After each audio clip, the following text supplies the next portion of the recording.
de diversidade. Você tem 20 minutos, por favor. Tá certo. Então, bom dia a todas as pessoas que estão aqui presentes. É, eu me chamo Tibério Oliveira. Atualmente eu sou professor aqui na Universidade do Estado do Rio Grande do Norte, no Departamento de Serviço Social. Eu sou assistente social, mas venho atuando com pesquisas relacionadas à cidadania, os direitos da população LGBT, defesa desses direitos dessa população no Brasil. Fiz doutorado na Universidade de Brasília, em política social, que também tem como tema, né, esses temas relacionados aos direitos da população LGBT no Brasil. Então, hoje eu vou trazer um pouco sobre a questão LGBT no nosso país, as dimensões do respeito, da diversidade, da cidadania e alguns desafios que são colocados para essa população no nosso país e trazer também algumas perspectivas para o futuro. Pode passar. E aí começamos com a principal questão, perguntando, né, quem são os LGBTs, né? Quem é essa população? Essa população, ela é marcada por uma diversidade é, de pessoas que estão na sociedade brasileira, né, faz parte também da nossa sociedade. Então, essas letrinhas, quando a gente pergunta, né, quem são os LGBTs? São lésbicas, gays, bissexuais, travestis, transexuais e intersexuais. A população LGBT, ela tem sua origem desde do surgimento da sociedade, né? Ela não, ela vem, ela está presente na sociedade brasileira, mas ela é marcada por algumas questões, principalmente pela a dimensão do desrespeito a essas pessoas, em virtude da sua orientação sexual, de serem pessoas que se relacionam muitas vezes com o mesmo sexo ou que são bissexuais com ambos os sexos, ou que ao nascerem e se identificaram com o sexo oposto, né, as travestis e transexuais, ao romperem com o que foi dado pela sociedade, sofrem preconceitos relacionados à sua orientação sexual e à identidade de gênero. Então, quando a gente fala no respeito a essa população, nós estamos falando de um país que mais assassina a população LGBT do mundo, né? Segundo dados oficiais do grupo GGB, que é o Grupo Gay da Bahia, e também de relatórios oficiais, o Brasil é um dos países que mais assassina população LGBT do mundo, né? 44% dos crimes ocorrem aqui no Brasil, né? Nós temos nas últimas décadas o avanço e o recrudescimento dessa violência, sobretudo contra a população trans. Nós também somos o país que mais assassina travestis e transexuais do mundo. E quando a gente fala das desigualdades sociais relacionadas a essa população, a gente vê que 90% das travestis estão no mercado de trabalho da prostituição. Por quê? Porque não tiveram acesso a oportunidades, né? Como escola, trabalho. Então, elas são colocadas compulsoriamente na prostituição, porque é a única forma de sobrevivência diante de tanta discriminação em uma sociedade marcada pelo preconceito e pela violência. Então, quando a gente fala dos direitos LGBTs, um marco importante é Stonewall. Na década de 60 e 70, sobretudo, muitos desses LGBTs, dessa comunidade, se encontravam clandestinamente, né? Iam para bares clandestinos, porque não era possível dar visibilidade a seus corpos, a seus desejos. Então, eles se reuniam em uma comunidade, e aí, nesse dia, lá em 1969, de tanto sofrerem perseguição pela polícia, essa comunidade se organizou contra essas violações.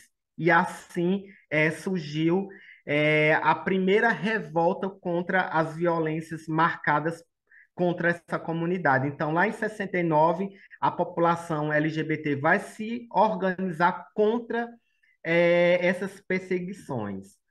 Outro fato também importante é que no Brasil, né, muitas das influências que marcam a discriminação contra a população LGBT são advindos de preconceitos religiosos, né, marcados por uma moral cristã que coloca, né, a homossexualidade como pecado. Então, um dos principais fatos do preconceito na nossa sociedade é o moralismo acerca contra essa população.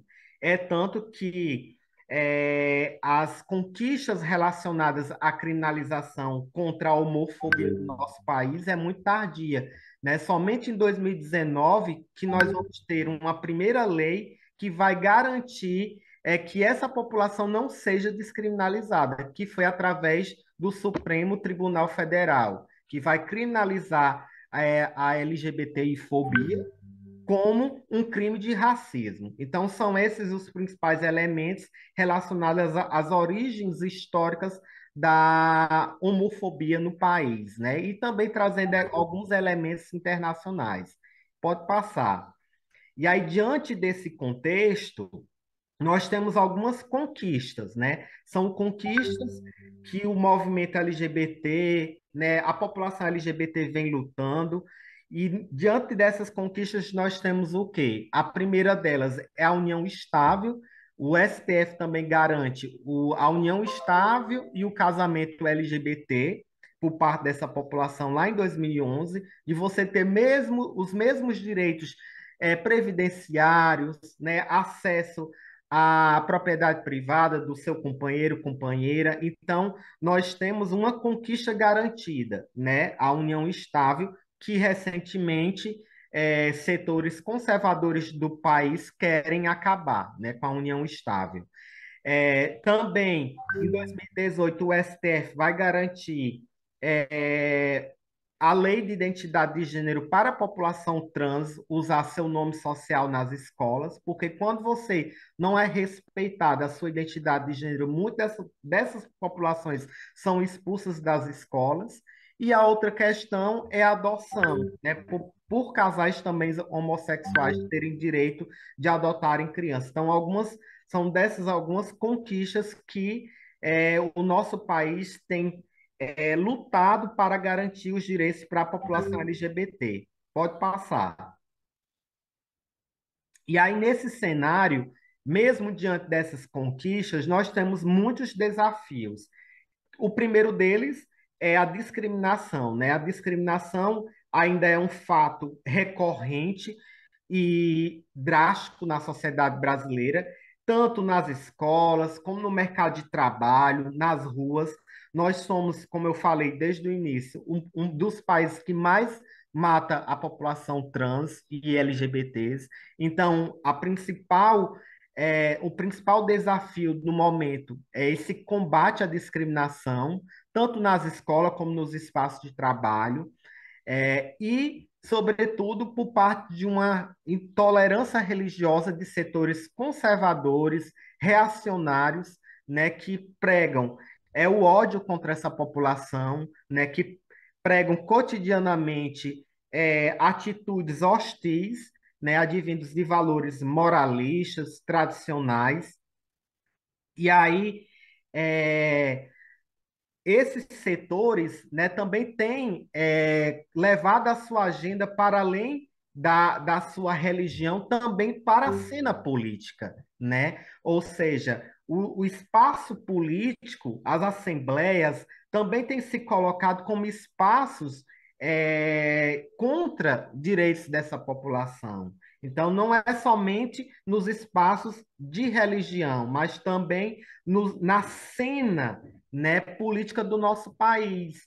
E aí isso mostra retrocessos drásticos em relação aos direitos humanos, como um dos países que mais assassina população LGBT.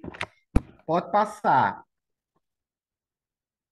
E aí, diante desse cenário tão conservador, de tantas violências, foram construídas nos últimos anos algumas políticas públicas que são necessárias para combater, né, a violência e para a defesa da cidadania da população LGBT. Então, quando a gente fala de cidadania LGBT, a gente está falando das condições de sobrevivência dessa população, né?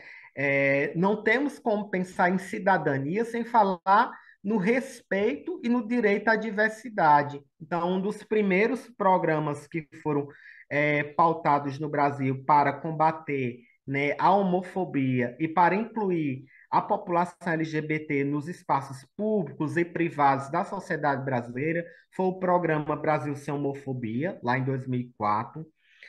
Também, em 2013, foi construído um programa de combate ao bullying homofóbico nas escolas. E quando a gente fala em bullying, né, a gente está falando em algo muito forte, porque muitas adolescentes acabam se matando, né, em virtude da opressão que sofrem nesses espaços. Então, não é somente a violência por parte do terceiro, é também uma violência que é introjetada por essa sociedade, né? Quando você comete um auto-extermínio, um suicídio, isso é parte de uma violência brutal que a sociedade reproduz. Então, muitos adolescentes acabam, né, ceifando suas vidas em virtude da opressão vivida nesses espaços. E, por fim, o decreto 9.278 de 2018, que garante também nos espaços de privação de liberdade, né, e também nos hospitais, a visita dos seus companheiros e companheiras, né? Nós estamos falando também de famílias. Família não é somente a família heterossexual, é também a família homoafetiva. Então, esses sujeitos também têm direito, quando estão doentes nos espaços, terem a visita de seus companheiros e companheiras. Então, nós estamos falando de cidadania plena, de cidadania ampla. Pode passar. E aí, eu trago aqui alguns elementos que são importantes para o combate à violência LGBT-fóbica e o preconceito. O primeiro deles é a importância desses sujeitos se organizarem, né, os movimentos sociais lutarem pelos seus direitos, né, a participação política, reivindicando os seus direitos. O segundo elemento é o apoio psicológico, né? É importante que nos espaços de trabalho, nas escolas, esses sujeitos que são oprimidos tenham acesso a tratamentos psicológicos, também acesso a assistentes sociais que possam falar sobre seus direitos, falar sobre o respeito e não só falar em apoio psicológico para si, mas também falar para os terceiros, né? Quem está reproduzindo a violência, fazer campanhas, né? Um exemplo importante é esse espaço de abrir, né, aqui o Rotary para discutir nesse tema. Eu cheguei tão apressado que eu não falei da importância desse espaço, mas eu quero parabenizar, né, a gestão, os organizadores, por estarem promovendo esse debate num domingo, né, como hoje, e estar falando de uma pauta que é importante na agenda brasileira, né? Nós temos LGBT em quase todas as famílias. Né? Então, isso é um tema extremamente importante para a gente discutir, né, a cidadania, o respeito a essa população. E o terceiro elemento que eu acho extremamente importante é leis antidiscriminação, né? Que o Estado brasileiro respeite nessa população em todas as suas dimensões. Que ao chegar no hospital ou num posto de saúde, você não seja desrespeitado pela sua questão de orientação sexual ou identidade de gênero, né? Que ao você chegar num bar ou num restaurante, que você seja respeitado pela sua dimensão. Então, é importante, né, que o respeito, né, venha de ambas as partes da sociedade. E aí pode passar. Aí eu trago alguns elementos importantes para a gente pensar esses direitos no futuro, que é pensar esses obstáculos que interferem a vida da sociedade brasileira. Quando a gente fala em violência LGBT-fóbica, em assassinatos, né, contra essa população, em torturas, em suicídio, nós estamos falando de elementos importantes de uma sociedade. Então, se a gente está falando em cidadania, avanços precisam ser também no legislativo, né, de pensar o diálogo em todos os âmbitos da sociedade.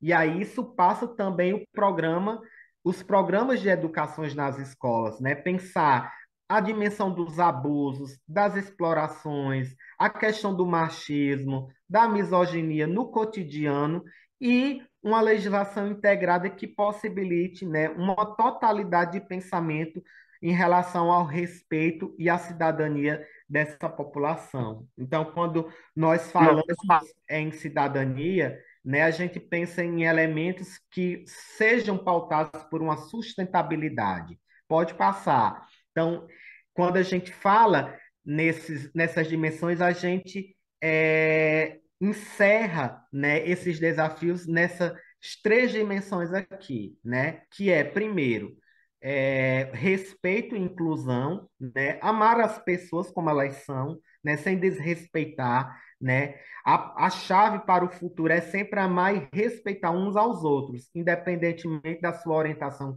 sexual ou identidade de gênero, né? Nós somos uma sociedade que ela é diversa, então ela é fundamental a gente pensar nos espaços públicos e privados, pensar o respeito, né? Não fazer piadas, seja pela pessoa, seja que a pessoa seja idosa ou tenham questões de obesidade, a gente não fazer piadas, né, em relação ao corpo do outro, porque nós somos uma sociedade diversa, né? Não discriminalizar, não discriminar pessoas pela sua condição sexual. Então, nós estamos falando de uma sociedade diversa. E aí a diversidade ela é bela, né? Quando a gente respeita, nós estamos afirmando que a nossa sociedade brasileira é uma sociedade multicultural, né? Que ela é diversa. Então, valorizar e celebrar a diversidade é a base para a construção de elementos e espíritos democráticos de uma sociedade brasileira. E, por fim, né, todos têm os mesmos direitos, né? Todos que nasceram na sociedade brasileira, seja por raça, etnia, classe, gênero, sexo, orientação sexual, todos têm os mesmos direitos numa sociedade, né? Todos nós pagamos impostos, todos nós temos contribuímos com a sociedade brasileira. Então, todos nós temos o direito de viver um mundo sem homofobia, sem lesbofobia, sem transfobia. Então, são alguns desses elementos que eu gostaria hoje de trazer para a nossa discussão, né?